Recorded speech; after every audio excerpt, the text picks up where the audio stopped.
What's up, you guys? I just got out of the theater. I just watched Bong Joon-ho's new movie called Mickey 17 starring Robert Pattinson. So the last 2 weeks of February were just a land of drought of just no major releases that were coming out and no movies that I was really interested in watching.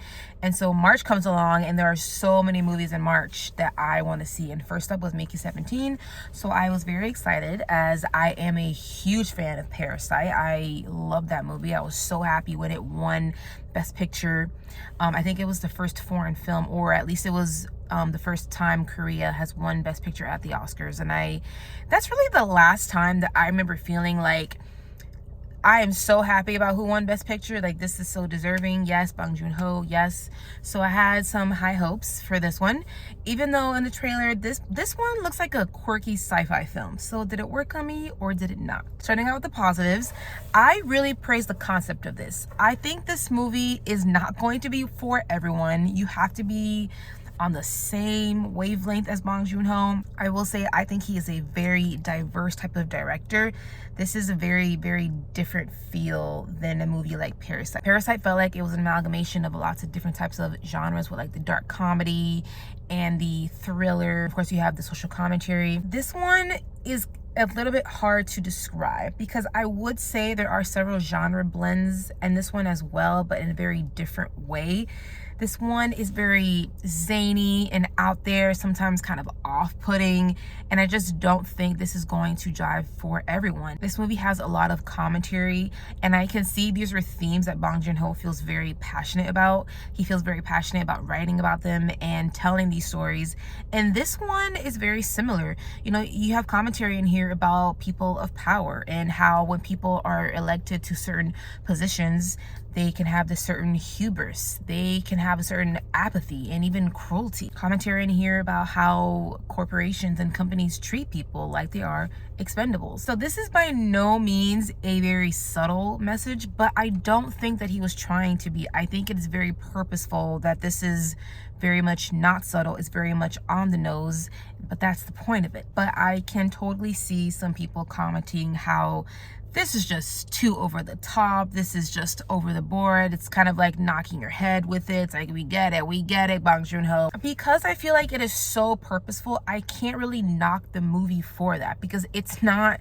because as I said, he's not trying to be subtle at all. And so while I feel like the commentary is not at all very unique, I think what the director does try to do is he tries to tell it in a kind of fresh, unique way. And I can only praise when filmmakers take a swing at things, because I would rather you take a swing and then have it work for me or it didn't work for me. Because if you don't take swings, you're just gonna get the same regurgitated things over and over and over again. Now, I mentioned this movie gets pretty zany and chaotic and loud sometimes.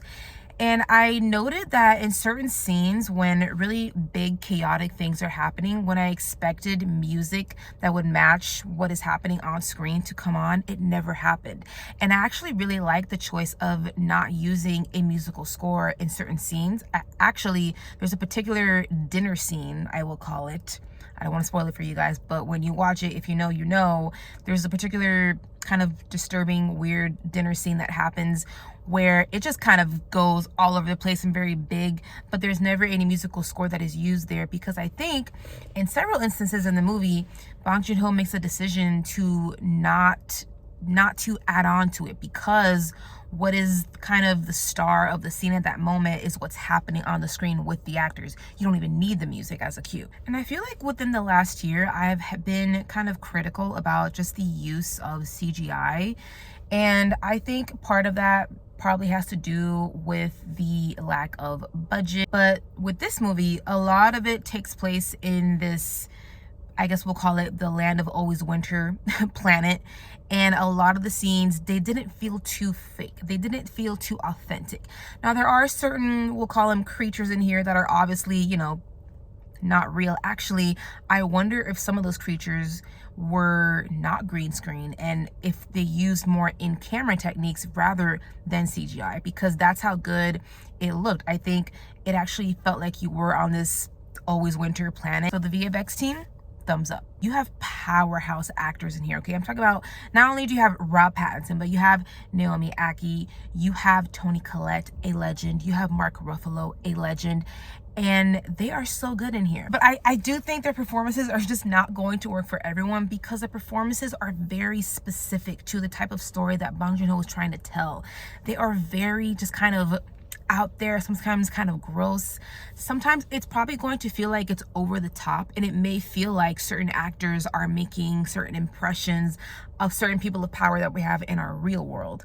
But because this movie is not at all trying to be subtle in what it's trying to say, I think with this type of acting style, it actually works here. I've said this before, that I think horror and comedic performances are some of the most undercredited performances, and I don't know why, because I don't think those styles are particularly easy to do. So while these performances do come off pretty comedic, I think it does take talented actors to be able to pull off such a very specific and weird tone. Moving on to some of my cons. So I do think that the pacing of this is off. It takes a while, at least for me, the way I felt about it takes a while for it to really get going. And part of that is because it does start with a cold opening where we're being introduced to this very weird world. We're introduced to the rules and what is happening. So it does need to let things breathe, and we have to let things get established so that we can get kind of immersed into this world. But for me, it just took a little bit too long, and I was just kind of like ready for some type of inciting incident to happen so we could see the plot move along. So in that sense, I do feel like the script just feels a little bit too bloated. One of my other minuses of this movie is I felt kind of bored. So not only does the beginning of this takes time for it to get interesting to me, I just felt there were multiple lulls of this in this movie for me. So whenever something interesting was happening on the screen, like my eyes were glued and I wanted to watch what was going on in this bizarre world that the filmmakers have created. But there are times where things are just taking a little bit too long, where you kind of ask yourself, why is this scene here? What is happening right now? And sometimes I felt I was just very disengaged, and I was just kind of thinking about, are we gonna move this along, like trying to, you know, get to bed at a certain time here? So I just feel like I probably would have enjoyed this more. I would have had a better experience if things were just tightened up a lot better. And those are really my main criticisms of this. Because I usually score by how much I enjoyed something and my overall experience, I'm not always looking for perfection. You know, there's movies that I have really enjoyed last month that were not perfect, but I had such a blast with it that I scored them high. But with this one, I just don't know if I would ever put myself through watching this again, just because of those pacing issues.